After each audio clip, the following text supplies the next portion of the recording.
Assalamualaikum warahmatullahi wabarakatuh. Perkenalkan, nama saya Muhammad Rizky Winata dari PGRI Palembang, prodi PGSD dengan NIM 2023143653 dengan mata kuliah Pendidikan Agama dengan dosen pengampu Dr. Hendra Wijaya, SAJ, MPDI. Di sini saya akan memaparkan materi tentang bagaimana agama menjamin kebahagiaan. Apa itu bahagia? Suatu keadaan pikiran atau perasaan yang ditandai dengan kecukupan hingga kesenangan, cinta, kepuasan, kenikmatan, kegembiraan yang intens. Bagaimana menurut Islam? Perasaan yang tenang yang ada dalam setiap pemeluk agama Islam karena memiliki Allah Subhanahu wa Ta'ala sebagai tujuan hidupnya. Menurut para ahli, Ibnul Qayyimah Jauziyah 1. Kebahagiaan adalah perasaan senang dan tentram karena hati sehat dan berfungsi dengan baik. Al-Alusi 1. Bahagia adalah perasaan senang dan gembira karena bisa mencapai keinginan atau cita-cita yang dituju dan diharapkan. Al-Ghazali, bahagia hakiki, kebahagiaan ukhrawi yang dapat diperoleh dengan modal iman, ilmu, dan amal. Yang kedua, bahagia majusi, kebahagiaan duniawi yang dapat diperoleh baik itu orang yang beriman maupun yang tidak beriman. Makna kebahagiaan menurut pandangan Islam. Islam mempunyai pandangan mengenai pengertian atau arti dari kebahagiaan sejati berdasarkan dalil dari firman Allah Subhanahu wa Ta'ala dalam kitabullah Al-Quran dan jumlah dalil hadis Nabi Muhammad SAW. Kebahagiaan sejati seorang tidak bisa diukur dengan banyaknya harta atau kekayaan, status atau pangkat sosial dalam kemasyarakatan, dan atau semua kemewahan yang dimiliki oleh seseorang. Kebahagiaan yang sesungguhnya atau sejati terletak pada ketenangan hati seseorang.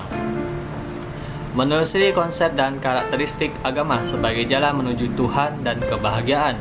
Kebahagiaan dalam Islam adalah kebahagiaan autentik, artinya lahir dan tumbuh dari nilai-nilai hakiki Islam dan mewujudkan dalam diri seseorang hamba yang mampu menunjukkan sikap tobat atau melakukan introspeksi dan koreksi diri untuk selalu berpegang pada nilai-nilai dan kebenaran ilahi, mensyukuri karunia Allah berupa nikmat Islam, iman, dan kehidupan.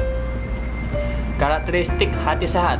Yang pertama, selalu beriman kepada Allah dan menjadikan Al-Quran sebagai obat untuk hati. Yang kedua, selalu berorientasi ke masa depan dan akhirat.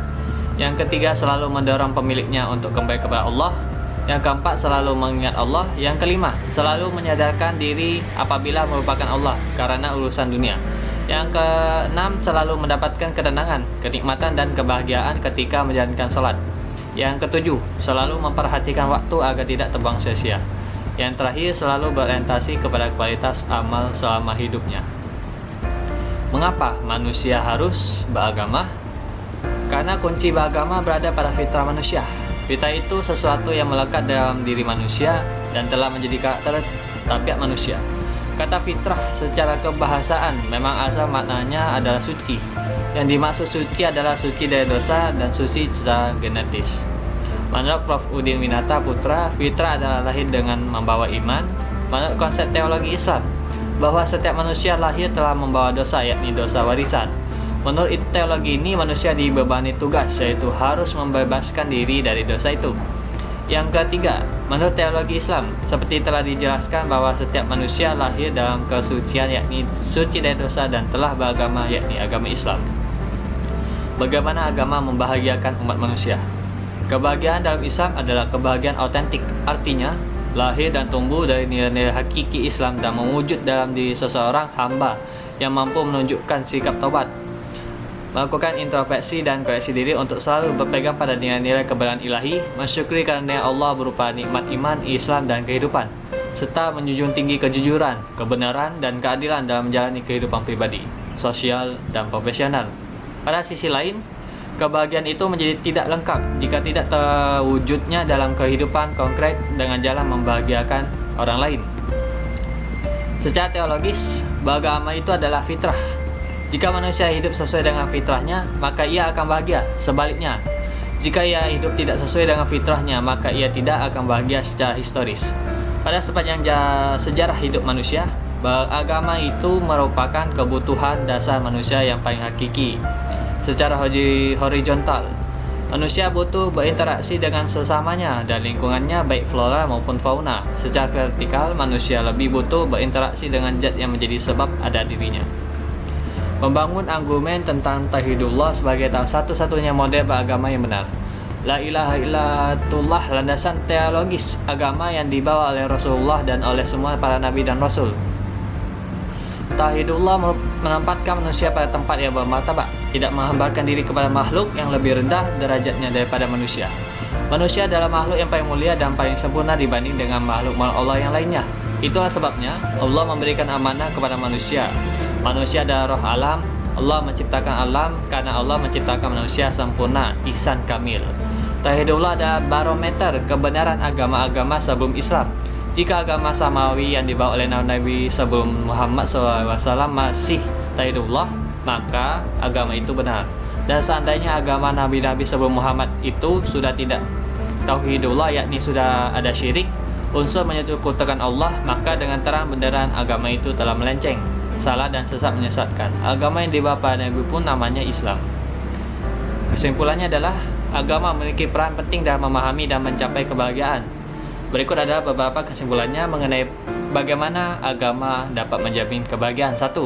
Landasan agama sebagai sumber kebahagiaan. Iman dan petunjuk Al-Quran. Kebahagiaan sejati terkait dengan suasana hati yang sehat, qalbun salim, hanya melalui iman dan mengikuti petunjuk Al-Quran kita dapat menciptakan suasana hati yang bahagia. Kesadaran akan pemilik kebahagiaan. Allah adalah pemilik kebahagiaan, kesuksesan, dan kekayaan. Kebahagiaan dapat diraih dengan mendekat padanya. Yang kedua, perbedaan antara kebahagiaan hakiki dan semu. Kebahagiaan semu terkadang kesuksesan duniawi seperti nilai bagus atau beasiswa memberikan kebahagiaan semu, namun ini hanya sementara dan tidak selalu memadai. Yang kedua, kebahagiaan hakiki. Kebahagiaan yang sejati terkait dengan hati yang sehat dan berfungsi dengan baik. Ini melibatkan hubungan dengan Tuhan sebagai pemilik kebahagiaan. Yang ketiga, tujuan hidup menurut agama. Sa'adah di dunia dan akhirat. Tujuan hidupnya adalah mencapai kebahagiaan di dunia dan akhirat. Agama mengajarkan bahwa kebahagiaan sejati terletak pada ketaatan kepada Allah dan kebaikan. Terima kasih. Apakah apa yang salah kata saya mohon maaf. Saya akhiri. Wassalamualaikum warahmatullahi wabarakatuh.